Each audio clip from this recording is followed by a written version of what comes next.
बिस्मिल्लाहिर्रहमानिर्रहीम। अस्सलाम वालेकुम। आप देख रहे हैं फ़याज़ महमूद यूट्यूब चैनल। ज़रदारी साहब जी, एक बार फिर उनके ख़िलाफ़ कार्रवाई शुरू हो गई है। आपको पता है उनके ख़िलाफ़ पहले बड़े मुकदमात हैं, कोई फ़ेक अकाउंट केस है, कोई पार्क लेन केस है, कोई मशकूक 8 अरब रुपए की ट्रांजैक्शंस का केस है।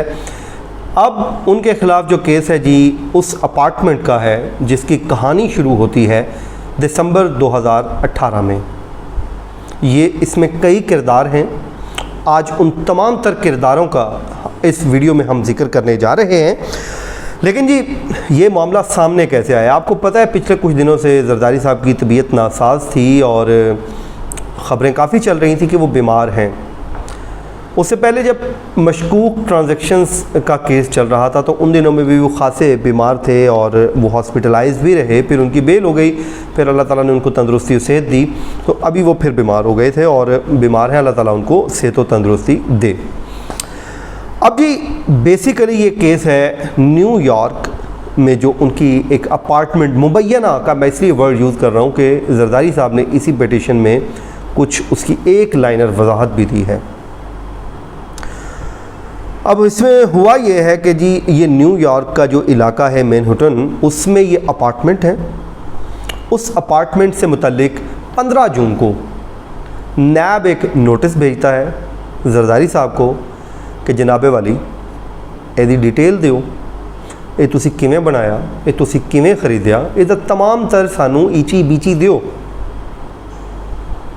अब कहा क्या कि जी 24 जून तक तुसी सानू इसकी इन्फॉर्मेशन देनी है। ज़रदारी साहब ने कहा जी, वो नोटिस ले लिया। नोटिस उनको मिल गया। इसमें बुनियादी तौर पे जी 11 नुकात हैं और उसके बाद 3 वो नुकात हैं जो इसी के साथ जुड़े हैं, वो अलग में मैं आपको बताऊंगा।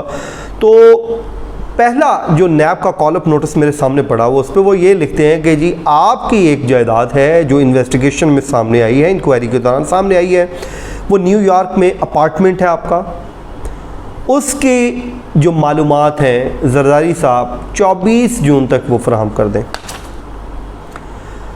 फिर नैब कहती है जी अपने नोटिस जो कॉल अप नोटिस में, मैनहट्टन में जी आपका अपार्टमेंट है, उसको पाकिस्तान में आपने कभी जाहिर नहीं किया। जैसे जैसे हमारी वीडियो आगे बढ़ती जाएगी आप कुछ चीज़ें समझना शुरू हो जाएंगी कि मैंने किन किरदारों की बात की और दिसंबर 2018 की मैंने क्या बात की। आप चीज़ें को ख़ुद ही एनालाइज करते जाएंगे कि यार बंदा तो गल ठीक कर रहा है। तो उसके बाद जी तीसरा नैब ये कहता है कि जी बज़ाहिर उस अपार्टमेंट की ख़रीदारी के लिए किसी किस्म की जो रकूम है वो पाकिस्तान से नहीं गई। अब गई हैं तो ज़ाहिर है ज़रदारी साहब उस पर कोई जवाब दे देंगे, बैंक की रसीद दे देंगे कि ऐ देखो भाईजान, ऐ रसीद पढ़ो तो जाओ, अगर तो उन्होंने ख़रीदा है। लेकिन वो इस पर एक मौक़िफ़ रखते हैं।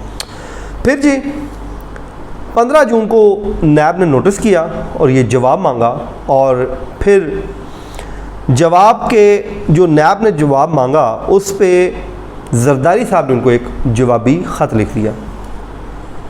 वो कहते हैं जी जवाब तो मैं दियांगा, लेकिन दियांगा अपने वक्त, अपनी मर्ज़ी दे नाल। तो वो उन्होंने इनको कहा कि जी मुझे वक्त दें, मैं मालूमात तो इकट्ठी कर सकूं, फिर मैं आपको जवाब दे दूंगा। वैसे उन्होंने यही कहना मेरी तरफ जवाब है। उसके बाद जी नैब की जानिब से फिर उन्होंने कहा कि जी मुझे निशाना बनाया जा रहा है। फिर अब जो आज पिटीशन दायर हुई है उस पर वो ये लिखते हैं कि नैब का एक हिस्ट्री है मेरे मुतालिक, ख़ासकर मुझे पहले भी पॉलिटिकल विक्टिमाइजेशन का निशाना बनाया गया, अभी फिर किया जा रहा है, इसमें नया क्या है वो कहते हैं। फिर वो कहते हैं कि मैं मुख्तलिफ़ बीमारियों में भी मुब्तला हूँ, बीमार भी हूँ, और सीधी सी बात है ये सर्टिफिकेट पकड़ें, देखें मैं बीमार हूँ। उन्होंने मेडिकल अपना सर्टिफिकेट भी साथ में मुंसलिक कर दिया है और बता दिया कि जी मैं बीमार हूँ, तो मेहरबानी करें और ज़मानत मेरी मंजूर करें। फिर वो कहते हैं कि जो नैब का नोटिस है वो बिल्कुल गैर कानूनी, गैर आइनी, उसको कलअदम करार दें। इस्लामाबाद हाई कोर्ट से इस्तदा की है। फिर जी वो ये कहते हैं कि जिस दिन नैब ने नोटिस किया उस दिन तक मेरी कोई न्यूयॉर्क में जायदाद नहीं है। बड़ा कैटेगोरिकली उन्होंने स्टेटमेंट दे दी है। अब बड़ा दिलचस्प हो गया मैच। वो ये कहते हैं कि जी मेरी तो जायदाद ही नहीं, जिस दिन तक आपने भेजी है उस दिन तक मेरी कोई जायदाद नहीं है। अब वो तो इनकारी हो गए। अब नैब ने उनको नोटिस भेज रखा है, तो जाहिर है ये तो वहाँ पे भी मौक़िफ़ लेंगे कि मेरी तो जायदाद ही नहीं, तो इन्वेस्टिगेट करो, लबो बंदा वो कौन है जरदारी। तो यूँ अब मैच इस पे दिलचस्प हो रहा है।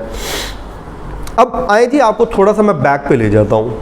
दिसंबर 2018 में आपको याद होगा कि उस वक्त वफाकी हुकूमत पाकिस्तान तहरीक इंसाफ की बन चुकी थी और PTI के सिंध के जो रहनुमा हैं उन्होंने एक धुआंधार किस्म की प्रेस कॉन्फ्रेंस की, जिसमें उन्होंने कहा फड़े गए ने जरदारी साहब, इनकी जायदादें निकल आई हैं और पता नहीं क्या क्या उन्होंने कहा कि हम नहीं इन्होंने छड़ाएंगे असी जरदारी साहब ने नवाज शरीफ हार करवा के रहेंगे हम डिस्क्वालीफाई।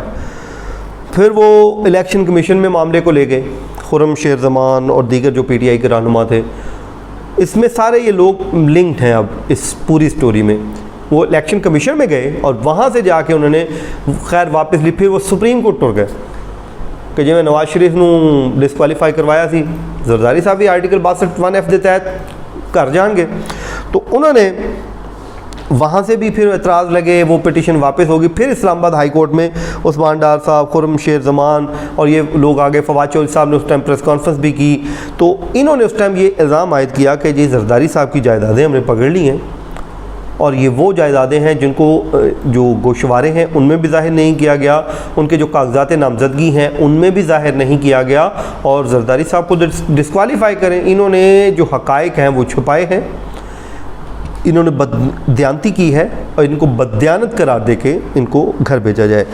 उस टाइम हुकूमत के जो वज़रा हैं उन्होंने ये कहा कि अपार्टमेंट की जो डील है इसमें जी एक किरदार है ख़ातून का जो जिक्र किया, महरीन शाह, कि उनके नाम पे पावर ऑफ अटॉर्नी बनाया गया और यूँ जायदादें हासिल की गई। अब ज़ाहिर है जरदारी साहब इन्हें भी उन कमले नहीं कि वो जायदाद अगर उन्होंने ख़रीदनियाँ भी तो उत्थे अपने नाम रख के बैठ जाए।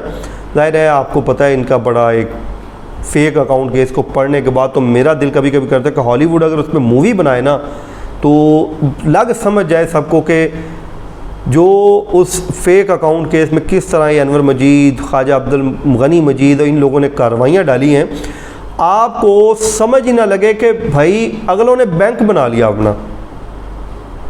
नैब तो ये कहती है इन्होंने बैंक बनाया ही मनी लॉन्ड्रिंग के लिए था। मैं तो ये पल्ले से नहीं कुछ कह रहा, मैं तो ये सारी वो बातें कर रहा हूँ जो नैब अपने रेफरेंसेस में बार बार दोहरा रही है।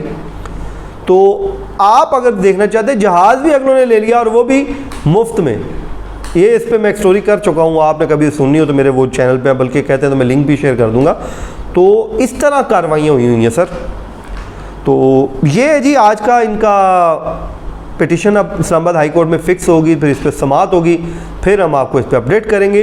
तो अपना जो कमेंट बॉक्स में फ़ीडबैक आपको पता है देना मत भूलिए, मुझे आपके फ़ीडबैक का बड़ा इंतज़ार रहता है, हम इसको इम्प्रूव करते हैं। तो अपना ख्याल भी रखिए, दुआओं में भी याद रखिए और दुआ है कि अल्लाह ताला पाकिस्तान को इस करप्शन जैसे, कैंसर जैसे मूजी मर्ज़ से महफूज फरमाए।